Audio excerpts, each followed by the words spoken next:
Tá.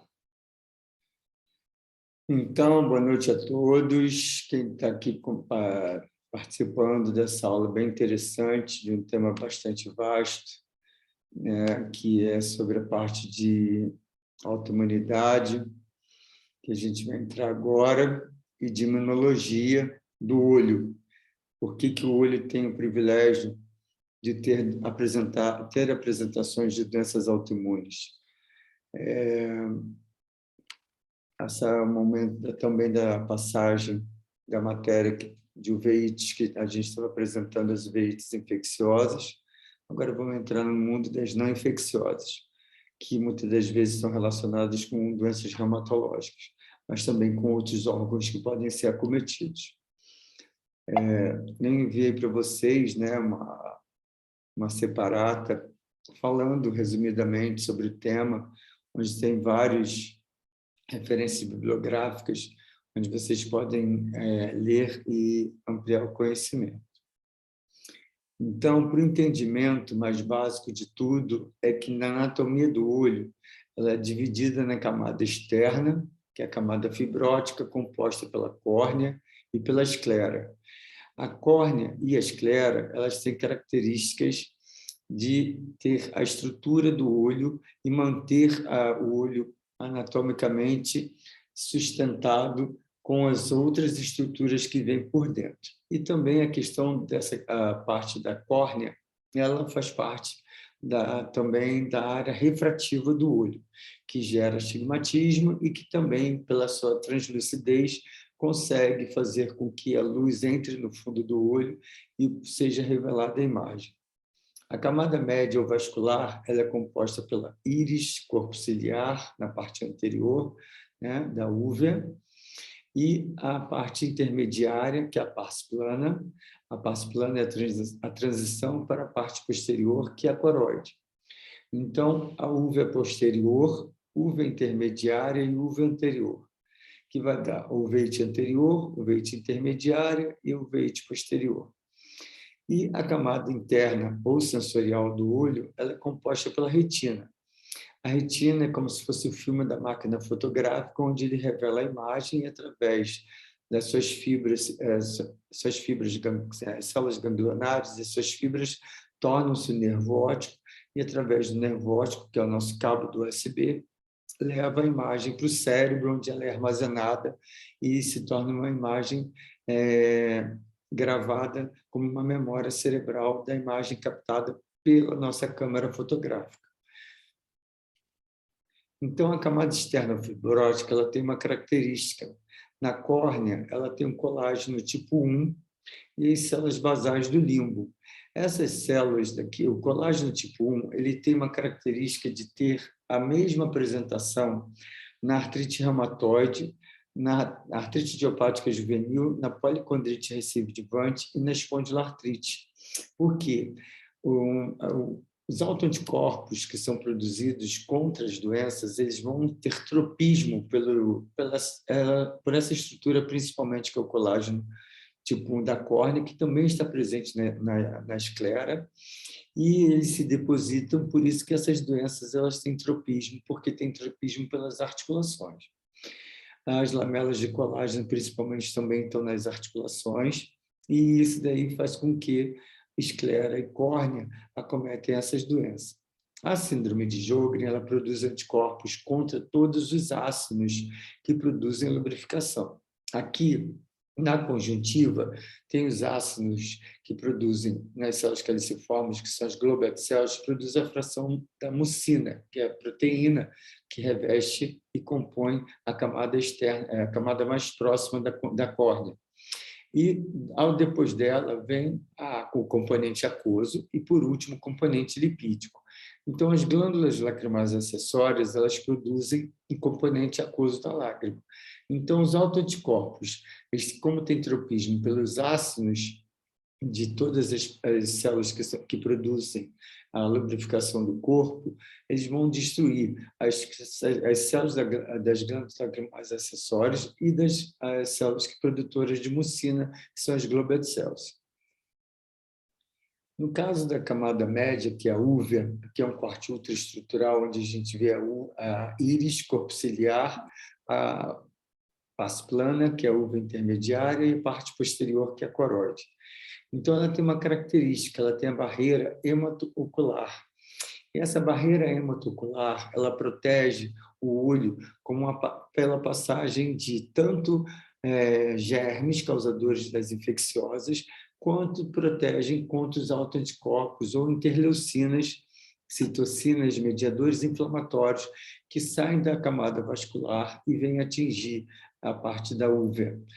E a questão do epitélio pigmentado. O epitélio pigmentado está mais presente no corpo ciliar e na íris. Temos também o epitélio pigmentado, que separa retina e coroide.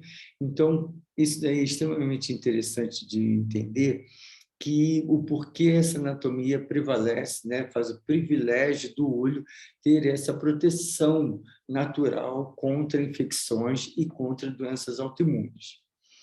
E as doenças relacionadas a elas são a espondiloartrite, artrite idiopática juvenil, sarcoidose, granulomatose com poliangeite, doença de BC e uveíte intermediária.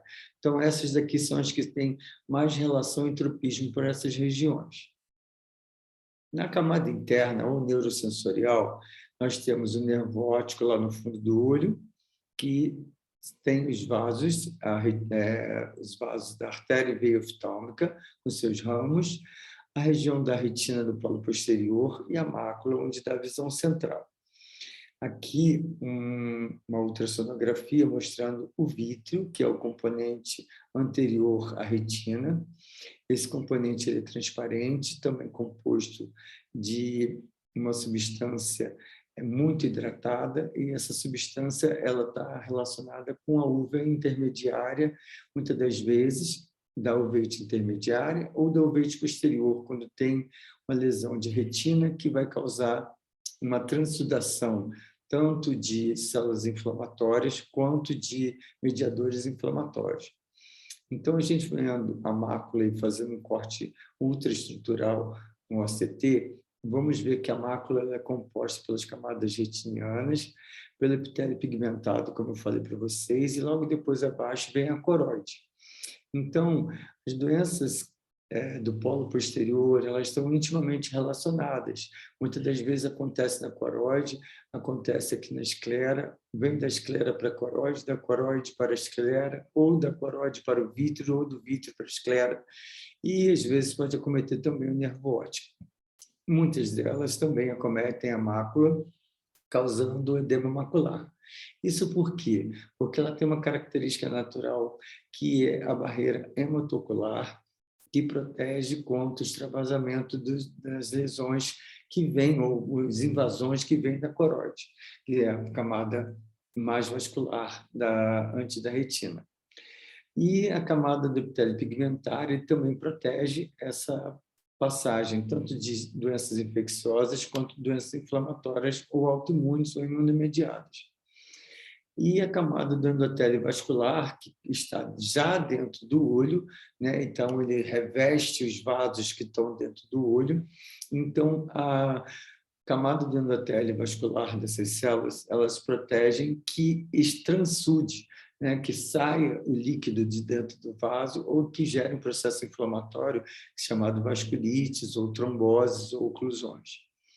E essas doenças mais relacionadas com elas são lúpus, vórtice coronária de arada, SAF, sarcoidose, doença de BC, retinopatia, retinocoroidopatia de Bloodshot, neuropatias autoimunes. E o privilégio imunológico do olho, ele depende desses fatores fisiológicos que eu acabei de falar para vocês, que são as células de epitélio pigmentar presentes na íris, corpo ciliar e retina, a barreira hematocular, que está no epitélio pigmentar uveal e no endotélio vascular retiniano, as células do endotélio corneano e as células do epitélio conjuntival. Essas daqui são muito interessantes, eu vou citar para vocês, que são chamadas de Acalt e Malt. Acalt são células, são seria, vulgarmente falando, é um sistema linfático que existe na conjuntiva, onde vai drenar todas as impurezas que são produzidas ou são afetadas ou que dão uma sinalização de um processo inflamatório que está acontecendo no olho. E o MALT, eles são as células também do tecido linfóide, que está na parte mucosa, que também está associado com essas reações, só que essas reações elas estão mais mediadas e levam diretamente ao sistema linfático tecidual próprio, não vai para o sistema linfático sistêmico. Tá? Então, é diferente. Então, o MALT, essas células ficam localizadas só na conjuntiva, responsável pela produção de anticorpos, imunoglobulinas, enquanto que essas são as que vão receber esse processo inflamatório ou processo agressivo de outra forma, que seja infecciosa, ou química, ou traumática, para levar a informação, ou às vezes trazerem a informação devido a essa questão que vai ser falada aqui depois, que é o estado de autoimunidade ocular. Então, o privilégio imunológico também acontece quando você tem essa regulação e ativada a resposta inflamatória na câmara anterior, chamado Anterior Chamber Associated Immunodeficiency, que é o ACADE. Então, quando ocorre uma disrupção dessa proteção que existe na câmara anterior, que está aqui ligado, quando se rompe essa barreira protetora, acontece esse processo inflamatório na parte anterior do olho. E também na parte posterior, também quando ocorre o rompimento da barreira hematocular. E isso ocorre tanto na parte anterior do olho quanto na parte posterior do olho. E esse estado de autoimunidade ocular, o que acontece? Então, quando tudo isso aqui está organizado e está ok, a gente não tem infecção, o olho está privilegiado contra infecções e doenças autoimunes ou imunomediadas. Quando isso ocorre,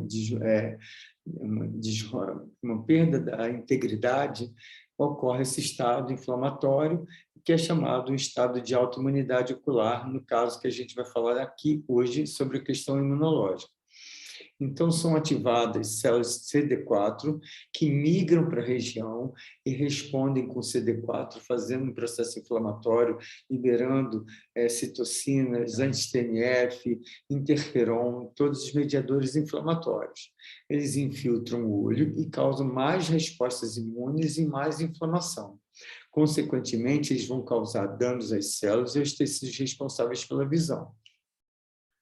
Então, aqui citando, existem doenças relacionadas, que eu vou citar sobre doenças autoimunes propriamente dita. Por que a artrite reumatoide, né, que eu acabei de falar para vocês, a artrite reumatoide ele tem acometimento tanto de esclerite, como uma esclerite difusa, como podendo dar uma esclerite necrosante, que devido ao tropismo pelo colágeno tipo 1 presente nessa região. A artrite reumatoide também cursa com ceratite, o olho seco, secundário à artrite reumatoide, aqui curado pelo verdilissamina, aqui curado pela fluoresceína, e aqui é o PUC, ceratite ulcerativa periférica. Ceratite ulcerativa periférica, ela também tem um diagnóstico diferencial com úlcera de Murray, que é uma doença própria do olho. E a ceratite PUC quanto Murray são bastante agressivas. Se não forem tratadas agressivamente, elas podem perfurar o olho do paciente. Então, a conduta é sempre conjunto com o reumatologista, como no caso de uma esclerite necrosante, a gente tratar agressivamente junto com o reumatologista para que não ocorra esse processo de ou perfuração do globo ocular, ou aqui virar uma sequela chamada escleromalácia. Então, a escleromalácia predispõe também um processo inflamatório que pode gerar também um afinamento da esclera, e esse afinamento da esclera pode também levar a ocorrer uma perfuração da esclera e é um dos fatores que pode estimular outras doenças autoimunes a acontecerem. Que, no caso, em alguns pacientes, se perfurar isso, a perfuração traumática, né, pode gerar uma oftalmia simpática. A artrite idiopática juvenil é uma questão séria para nós, porque nos chega muita artrite idiopática juvenil, muitas das vezes a criança já chega com quadros avançados. Então, as manifestações oculares, que é a ceratite em faixa, que é o depósito cálcico, que ocorre na córnea, devido à alteração do pH da lágrima, a uveíte. E a epiclerite, ela faz com que a gente pense que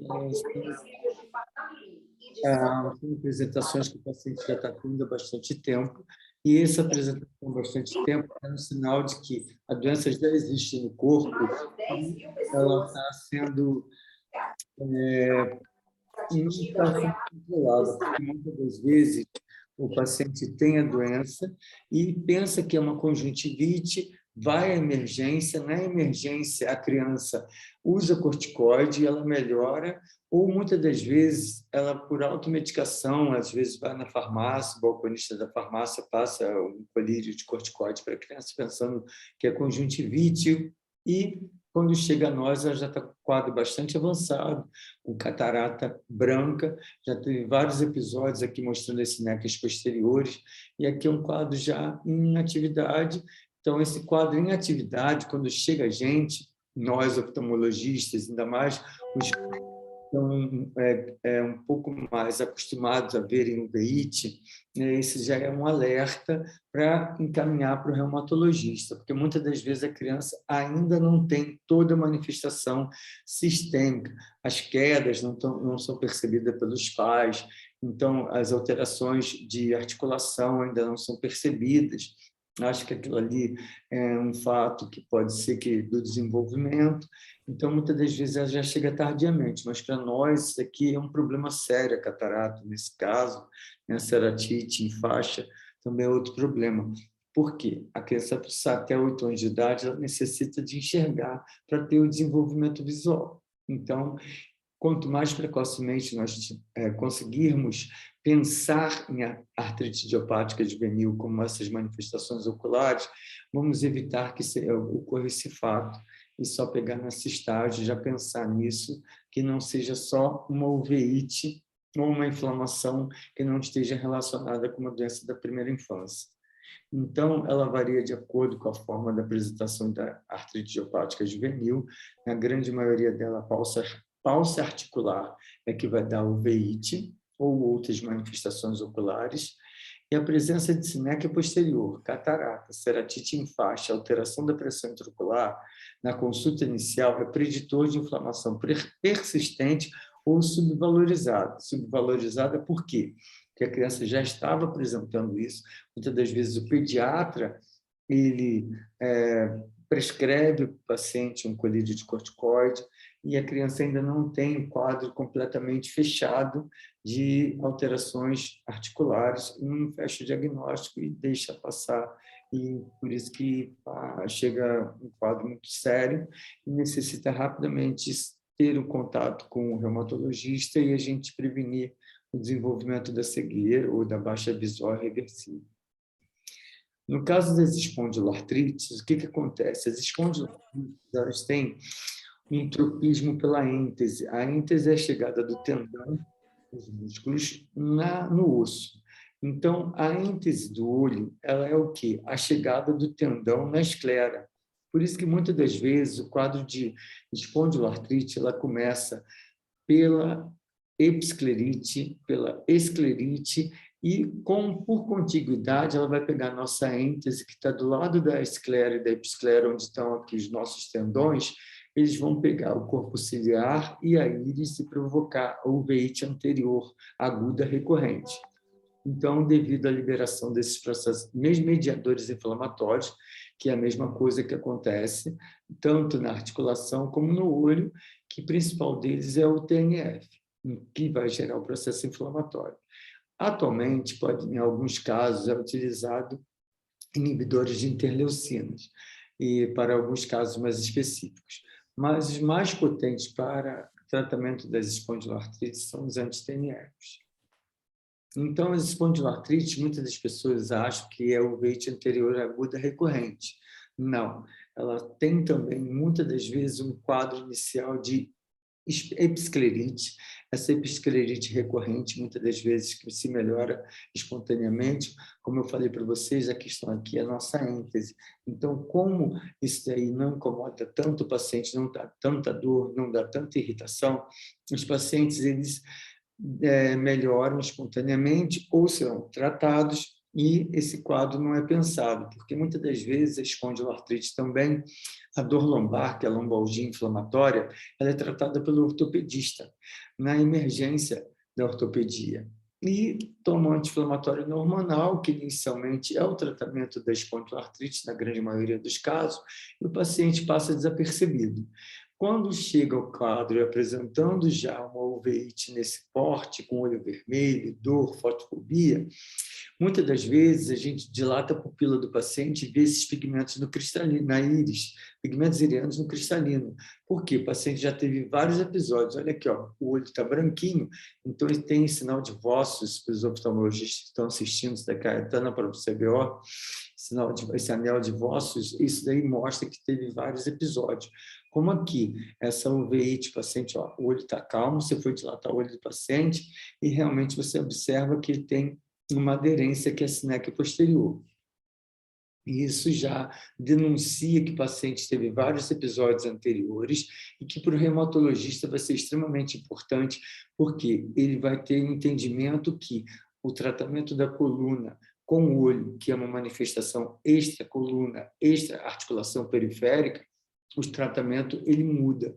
E o acompanhamento do paciente também. Às vezes deixa de ser que eu posso dizer para vocês, um imunossupressor sintético, que é o DMARD sintético, que é chamado pela reumatologia, pode-se pensar-se num DMARD biológico, que é um imunossupressor biológico, porque quando se tem olho e coluna, né, já pensa-se logo que realmente vai ser falho, mas pode ser tentado metotrexato, uma sulfasalazina, mas ela não vai responder para a coluna. A síndrome de Sjögren, né, chamado ceratoconjuntivite sica. Sica por quê? Não é porque é de seca, é Sjögren International Collaborative Clinical Alliance. Eu participei desse grupo, que foi o que primeiro que fez o consenso para a síndrome de Sjögren em investigação oftalmológica, e ele trocou o corante que antes corava o olho, que era o rosa bengala, e atualmente a gente usa o verde de lissamina. O verde de lissamina ele tem tropismo pelas células caliciformes e e as glândulas lacrimais acessórias que estão na conjuntiva. Então, esse tropismo ele é muito mais específico que o rosa bengala, porque o rosa bengala cora células displásicas, metaplásicas e neoplásicas. Então, cora muita coisa, e então ele foi descartado. Então, atualmente, utiliza-se do verde lissamina para curar a conjuntiva, a fluoresceína utiliza-se para curar a córnea. E na córnea, vamos observar a presença de ceratite punctata, às vezes pode apresentar filamentos, que é muco, está tão seco, então a fração mucoide da lágrima ela está em maior quantidade, então ela faz uma aderência, faz a ceratite filamentar. A ceratite filamentar pode romper essa integridade do epitélio corneano e pode gerar uma úlcera, que inicialmente essa úlcera corneana não é infecciosa, mas com o passar do tempo pode tornar-se infecciosa secundariamente. E causa um extremo desconforto, tanto visual, baixa visual para o paciente, a sensação de corpo estranho, o paciente pisca muito, incomoda demais, e, além de tudo, a questão dessa ceratite punctata ser um risco potencial de não conseguir o paciente desempenhar ou desenvolver suas atividades do dia a dia. E também em ambientes que cada vez mais ele vai ficar afastado, como ventilador de teto, ar-condicionado, ainda mais no Rio de Janeiro, no verão, não utilizar, né? Então, ter que necessitar de utilizar baldes de água, já ouvi falar que pacientes usam baldes de água para poder evaporar, ou vaporizadores no ambiente, então a qualidade de vida fica muito ruim. A sarcoidose, ela faz essa questão de um aspecto granulomatoso, esse aspecto granulomatoso da sarcoidose, porque ela é uma doença granulomatosa. Então, a sarcoidose no olho se apresenta pelos nódulos irianos, bem característicos esses nódulos irianos, nódulos de Kep, né? então, Bussaca bordo, Keeper do estroma, podem ser nodos isolados, um granuloma retiniano isolado. Em alguns casos, apresentam veite anterior granulomatose. E muitas das vezes ela confunde com o aspecto Multon Fett da toxoplasmose. Então, é um diagnóstico diferencial. Também pode se apresentar também como diagnóstico diferencial a granulomatosa, que é a tuberculose. Então, tuberculose e toxoplasmose faz um grande diagnóstico diferencial, porque na mente da gente, Multon Fett é o aspecto do precipitado serático característico de toxoplasmose. Nem todas são assim, mas então, na sarcoidose apresenta sim dessa forma, e o paciente às vezes vai ao consultório para investigar a pedido do pneumologista, porque ele tem nódulos hilares, nódulos mediastinais, nódulos pulmonares, ele está investigando sarcoidose e não tem queixa nenhum, o olho está calmo, a visão está boa, e olha só tem um nódulo aqui que também realmente não faz a baixa visual. Então, através do exame do fundo do olho completo, a gente consegue chegar ao diagnóstico. A granulomatose com poliangeite, que antigamente era chamada de granulomatose de Wegener, atualmente é chamada por quê? Ela é uma vasculite, uma poliangeite, né? Uma inflamação de vários vasos, e ela apresenta-se sistemicamente, acometendo a órbita. Em muitos dos casos, o paciente tem sinusite persistente. No caso aqui, a orbitopatia, porque às vezes pode ser uma sinusite que pega por integridade e vem para a órbita, ou pode desenvolver mesmo uma inflamação da órbita inespecífica, né? Que é idiopática, né? Ou inespecífica. E essa integridade das estruturas da órbita do paciente, e elas podem reduzir com o tratamento. Muitas das vezes, alguns deles têm um afundamento da base do nariz, por causa das lesões contínuas que o paciente fica tendo, e que destrói também a cartilagem do nariz do paciente. Então, realmente, é necessário investigar e saber, né, diagnosticar para poder tratar adequadamente em conjunto com o reumatologista para evitar essa complicação. Ela também é uma ovite granulomatosa, onde o aspecto granulomatoso não é tão Multon Fett como o aspecto granulomatoso que é da granulomatose, da sarcoidose, da tuberculose e da toxoplasmose, mas ela é um aspecto granulomatoso. E os nódulos irianos, eles são múltiplos, eles têm tanto Bussaca quanto nódulos de Kepp. E eles não têm aquele aspecto tão cristaliniano como tem o aspecto do nódulo da sarcoidose. Eles são mais densos, mais uns grumos mais densos do que os outros. E aí... Ok, mas it's time to sleep. E aí, a questão, dando continuidade, a apresentação do lúpus. Todo mundo pensa que o lúpus, né, tem só apresentação quando está em estados graves de apresentação do lúpus. Porque nós, oftalmologistas, vemos mais o lúpus para investigação da intoxicação macular pela cloroquina, fazer a investigação da mácula para ver se não tem nenhuma alteração macular, e pode usar cloroquina, porque é o medicamento de escolha do lúpus. Mas o lúpus pode se apresentar nas lesões cutâneas, além dos rachos malares, eles podem fazer um acometimento cutâneo da pálpebra, essas lesões placoides, pode causar orbitopatia, ou com edema palpebral, simulando uma doença inflamatória da órbita, ou às vezes aqui parecendo uma celulite pré-septal, uma celulite orbitária também. Então, o lúpus também apresenta essa forma. E a síndrome seca associada ao lúpus. O paciente também vai ter esse aspecto, e todo mundo fica pensando que é síndrome de Sjögren secundária. Tem uma corrente na Europa, né, principalmente Montesopoulos na Grécia, são os grandes estudiosos, dizem que lúpus ele é uma doença própria e síndrome de Sjögren é uma doença própria. Então, a ceratite do lúpus está relacionada com a síndrome seca associada ao lúpus, não síndrome de Sjögren secundária ao lúpus. As apresentações mais graves, né, do lúpus é a coroidite multifocal. A coroidite multifocal está muito relacionada com paciente que tem nefrite lúpica. Então, geralmente, o paciente que está internado, a retinite também é um quadro também bastante grave, que geralmente o paciente está internado, está no CTI, ou está internado por causa da descompensação da nefrite lúpica e apresenta esses quadros de retinite e de coroidite. A neurite, ou papilite, né, porque eu coloco sempre a questão de papilite para diferenciar para o reumatologista. A papilite pode ser uma reação ao processo inflamatório que está acontecendo no olho, onde drenam os mediadores inflamatórios para a cabeça do nervo óptico.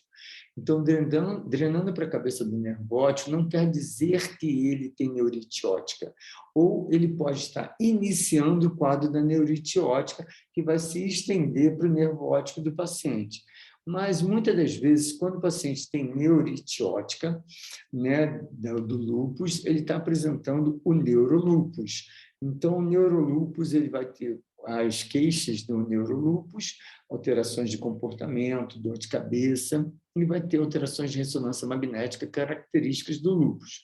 E a neurite óptica ela vai estar apresentando nesse quadro, que é bastante grave, mas que vão ter abordagens de tratamento diferentes de acordo com suas formas de apresentação. A doença de BC é a doença que mimetiza tudo. Ela é como se fosse a nossa sífilis no mundo das infecciosas. A doença de BC, você pode pensar que ela pode ser tanto um lúpus, uma esclerose múltipla, ou uma doença inflamatória intestinal, ou qualquer outra doença que tenha uma artrite, e que tenha todas elas junto numa doença só. Ela tem a característica de apresentar os seus critérios diagnósticos através da úlcera oral, úlcera genital, as tromboses venosas profundas, a manifestação articular, a lesão cutânea, a patergia, mas muitas das vezes a doença de BC ela abre o quadro pelo olho e depois vai abrir o quadro sistêmico. Ou abre o quadro sistêmico de uma forma tão branda que a gente está tratando tão agressivamente essa vasculite, né? No caso aqui uma vasculite retiniana, o edema macular, ou a trombose que pode ocorrer, tanto venosa quanto arterial, a neurite óptica. Então, como a gente às vezes está tratando a doença de BC já sistemicamente, já fez pulsoterapia, já está com imunossupressor sintético ou biológico, muitas das vezes o paciente não abre as manifestações sistêmicas porque ele já está sendo tratado. Então, realmente, é muito difícil a gente conseguir fechar o diagnóstico quando abre pelo olho, e muitas das vezes a gente fecha o diagnóstico pensando numa vasculite, uma doença própria do olho, que muitas das vezes pode ser doença de BC. Os turcos discutem muito sobre isso, sobre essas apresentações, e os artigos que eu já li sobre a questão dos turcos que falam sobre isso, e o Yazisi também, que fala sobre isso, mas a nível sistêmico, eles falam que a apresentação oftalmológica é uma das apresentações mais sérias e mais graves que necessitam de uma abordagem bem agressiva para que o paciente não tenha o risco potencial de perda visual, porque eles, na grande maioria, logo depois podem acometer um outro olho. Então, como mensagens para casa, a integridade das camadas anatômicas e os fatores fisiológicos do olho são necessários para a existência do privilégio imunológico, proteção contra os patógenos e inflamação. Quando ocorre a falha nos mecanismos de proteção contra a inflamação, desencadeia-se o estado de autoimunidade ocular. Compreender esses mecanismos dessas vias levará ao desenvolvimento de novas estratégias de tratamento, um entendimento do estado que o paciente está apresentando, de cada manifestação, né? Uma esclerite, ela pode ser tanto leve quanto mais grave, uma vasculite mais leve quanto mais grave. Então, cada forma de entendimento da doença em si, como sistêmica associada com a manifestação no olho, ela vai nortear o reumatologista e o oftalmologista que acompanha o paciente, ou outro especialista de outra doença autoimune, em conduzir a doença da melhor forma. Então, gente, obrigado. E não sei se o Kimball está aí. Se o Kimball estiver aí, eu queria que ele fizesse um comentário. Oi, Kimball. Você está podendo fazer o seu Fala, comentário? amigo. Tudo bem? Tudo ótimo. E aí? Parabéns, aula brilhante. Você não é novidade, você é presença sempre. Mas, então, o que você queria abordar que foi interessante a nossa discussão antes da aula sobre a Bom, questão do futuro, das doenças claro. oncológicas? Bom, eu e o Chico, a gente sempre fica, literalmente, né, Chicão, viajando na maionese, né? Porque a gente gosta dessa parte. Infelizmente, não tem muita gente que gosta. Então, assim, a gente fica meio que discutindo entre a gente. Mas essa questão do privilégio imunológico é muito interessante, porque, assim, por que veio nisso da história? Né? Por que o privilégio imunológico do olho como o privilégio imunológico de alguns outros sítios do organismo, como o sistema nervoso central, o testículo? É, é particularmente importante esse ambiente imunológico, porque isso poderia servir para estudos no futuro de várias entidades. Então, eu vou chamar a atenção de duas coisas que eu falei para o Chico que seria interessante. Claro que é muito específico, mas só para vocês terem uma ideia. O início do estudo do privilégio imunológico do olho começou com a questão de implante de células tumorais na câmara anterior. E, por incrível que pareça, esse implante de células tumorais, claro, isso do ponto de vista experimental, obviamente, não induzia resposta nenhuma e o tumor ele preservava o mecanismo de escape. Ou seja, é um lugar preservado do ponto de vista imunológico que o próprio organismo precisa para manter a integridade do eixo visual. Então, isso é fantástico. Então, isso abriu um campo enorme para a oncologia, para se estudar o que a gente poderia fazer para exatamente combater isso no ambiente tumoral, porque uma das questões das citocinas que o tumor costuma secretar para escapar do sistema imunológico é o TGF-beta. O TGF-beta induz a tolerância. Então, isso é um mecanismo interessante de escape da questão tumoral. Então, ao mesmo tempo que o tumor consegue escapar isso, a outra ideia seria a gente pensar de induzir tolerância nos órgãos transplantados, os órgãos sólidos. Então, aí a imunologia de transplante. Então, se a gente conseguisse replicar esse ambiente dessa forma em outro lugar do organismo, a gente poderia ter um transplante mais seguro. Então, assim, é um contexto muito complexo do ponto de vista imunológico, mas é bastante interessante da gente pensar nessas possibilidades e por que é importante o olho manter isso. Por isso que vocês veem aí na prática, né, no dia a dia, uma simples uveíte anterior, recidivante, ela tem a capacidade de quebrar o equilíbrio desse privilégio imunológico da câmara anterior. Então, é muito importante, e aí, concluindo a minha fala, senão a gente vai ficar a noite toda aqui,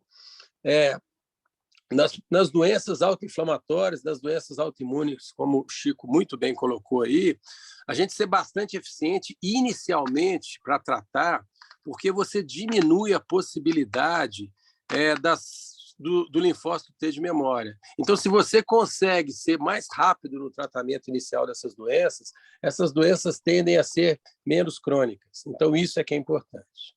Então, assim, é só uma mensagem para vocês, claro, sem entrar muito na teoria imunológica, que realmente é muito pesado, mas para vocês terem ideia do que isso pode representar na prática. E, mais uma vez, agradecer ao meu colega, o meu irmão aqui, o Chico, pela brilhante aula dele e agradecer a vocês pelo tempo que eu tomei de vocês aqui agora. Obrigado, Kimbo. Sempre acrescentando que a gente tinha falado dessa tarde, aí eu falei assim, não, eu não vou colocar nada, né, porque isso aí é melhor para ser comentado, do que ser citado como o tema, porque, na realidade, é relacionar com doenças autoimunes, é o que eles vão ver agora, né? E todas as manifestações que elas apresentam especificamente. Então, foi um tema muito rápido, né? Muito abrangente, mas que eles vão dissecar gradativamente durante o curso que vai ter agora, da outra parte, da outra etapa, como você já participou anteriormente, e a gente sabe que vai acrescentar muito para eles terem uma base na mente, porque cada doença tem tropismo por uma determinada região do olho. E essas barreiras, o olho é chamado um santuário imunológico de proteção contra infecções e contra reações inflamatórias. Então, quando a ideia para casa é quanto mais tiver a integridade do olho, menos problema, porque o olho foi feito para estar íntegro, para, né, que ele é tão nobre para ele poder funcionar. Então, essas barreiras, elas existem naturalmente. Quando elas quebram e sofrem um processo inflamatório, elas entram no processo não só de autoimunidade, mas como de inflamação, que pode estar sendo causada por germes. Então, acho que essa é a grande mensagem para casa, que fica para todo mundo. Ok? Obrigado a todos que participaram aí, né? E seguimos. Semana que vem começa espondiloartrite. Tá bom? Obrigado, gente. Boa noite para vocês. Beleza. Tchau. Boa noite, moçada. Valeu, até mais.